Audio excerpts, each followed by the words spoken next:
안녕하십니까. 박훈탁TV입니다. 미국이 러시아 국가자산 압류로 제3차 세계대전을 일으킬 수 있습니다. 구독, 좋아요, 알림 설정, 자율구독료 부탁드립니다. 워싱턴 정가에서 또 다른 치명적인 전략적 외교정책 실수를 저지를 위기가 발생했습니다. 미 상원이 우크라이나의 경제적 번영과 기회재건법 REPO를 통과시킬 준비가 되었습니다. 이 법안은 미국 대통령에게 미국에 있는 러시아의 동결된 국가자산을 압수하고 우크라이나 재건을 위해서 사용할 수 있는 권한을 부여할 것입니다.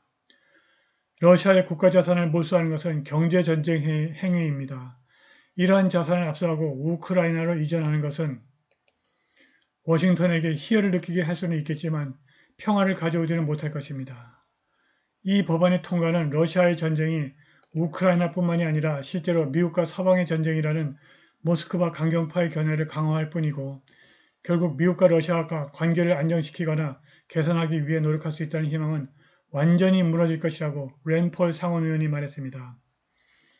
우크라이나의 전 최고 군사사령관 발레리 자루즈니 장군이 전쟁이 교착 상태에 빠졌다고 인정했습니다. 러시아 자산 동결은 협상 중 협상 카드로 사용될 수 있지만 일단 의회가 대통령에게 러시아 자산을 압류할 권한을 부여하면 약해 보이지 않도록 정책을 수행하라는 엄청난 정치적 압력이 대통령에게 가해질 것입니다.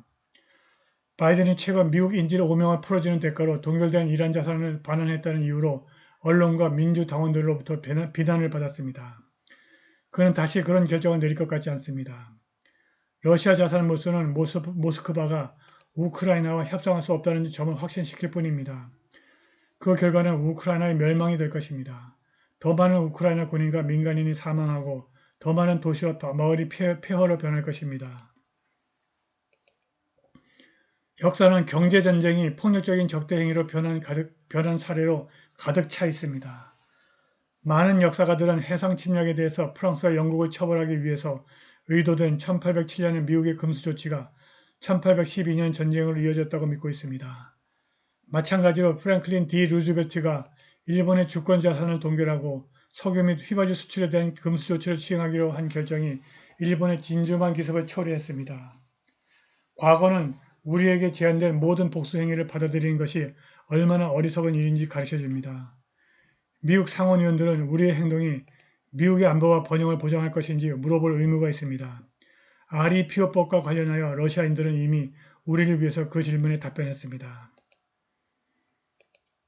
모스크바는 미국과 동맹국에 대해서 현물 보복을 할 것이라고 밝혔고 일부 추산에 따르면 모스크바가 압수할 수 있는 서방 자산이 2,880억 달러에 달할 것으로 추정됩니다. 코넬대 역사학과의 니콜라스 멀더 교수는 서방 국가들이 공개적으로 참여하지도 않은 전쟁을 끝내기 위해서 자산을 압수함으로써 발생하는 불안정한 선례의 위험성을 강조합니다. 그는 그러한 조치가 국가가 직접적인 당사자가 아닌 분쟁에 대해서 취할 수 있는 강압적 조치를 확대할 것이라고 말합니다.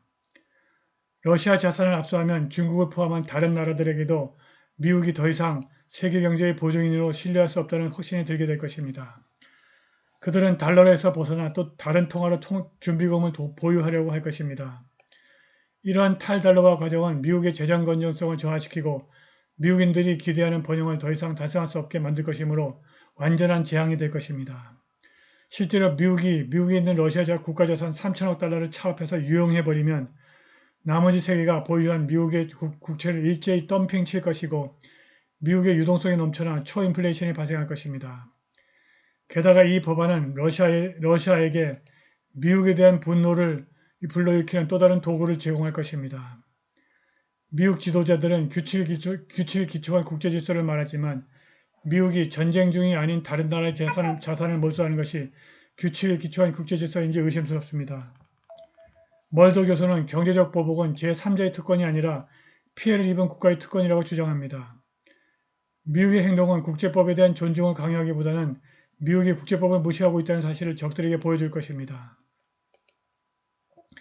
이 법안은 워싱턴이 다른 나라들에게 규칙 준수를 요구하지만 미국은 적절하다고 판단될 때마다 기꺼이 규칙을 어길 수 있다는 점을 세계에 보여줄 것입니다. 미국이 일본의 국가자산 압류로 일본의 진주만 기습을 유도했듯이 러시아 자산 압류와 유용으로 제3차 세계대전을 초래할 수 있습니다. 1941년 12월 7일 일본의 진주만 기습이 발생했는데 그해 11월 25일 프랭클린 D. 루즈벨트 대통령이 육군 장관 스팀슨에게 다음 주 월요일쯤 일본의 진주만 공습이 있을 것이라고 말하고 이어 너무 큰 피해를 입지 않으면서 일본의 침략성을 부각시켜 국민들로부터 전폭적인 전쟁 지지를 받아 얻어낼 방안을 강구하라고 지시했습니다. 12월 5일 프랭크 노스 해군 장관은 국무회의에서 일본의 진주만 공습의 임박했음을 전군에게 알려야 한다고 건의했으나 루즈벨트는 이미 다 알고 있다면서 함구하라고 지시했습니다. 12월 6일 오후 9시 반 루즈벨트는 34명의 손님이 참석한 만찬 자리에서 내일 전쟁이 터진다고 밝혔습니다. 12월 7일 아침 진주만 공습 보고를 받은 루즈벨트는 위대한 구원이라고 반겼습니다.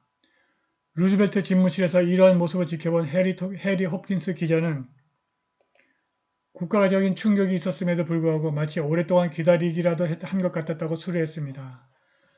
루즈벨트는 같은 날 오후 3시에 개최된 국무회의에서 우리는 우리의 적은 일본이 아니라 히틀러인데 일본이 우리에게 참전 기회를 주었다고 말했습니다. 그날 밤 루즈벨트 대통령과 회견을 가진 CBS 방송의 기자 에드워드 머로우는 국가적 재난과 다름없는 진주만 피습을 맞은 루즈벨트의 태도가 상식 밖으로 태어났으며 오히려 환영하는 표정이었다고 전했습니다. 루즈벨트는 미국의 고립주의자들을 설득해서 미국 참전을 유도하기 위해 고의로 일본의 진주만 기습이 가능하도록 경계태세를 허술하게 했습니다.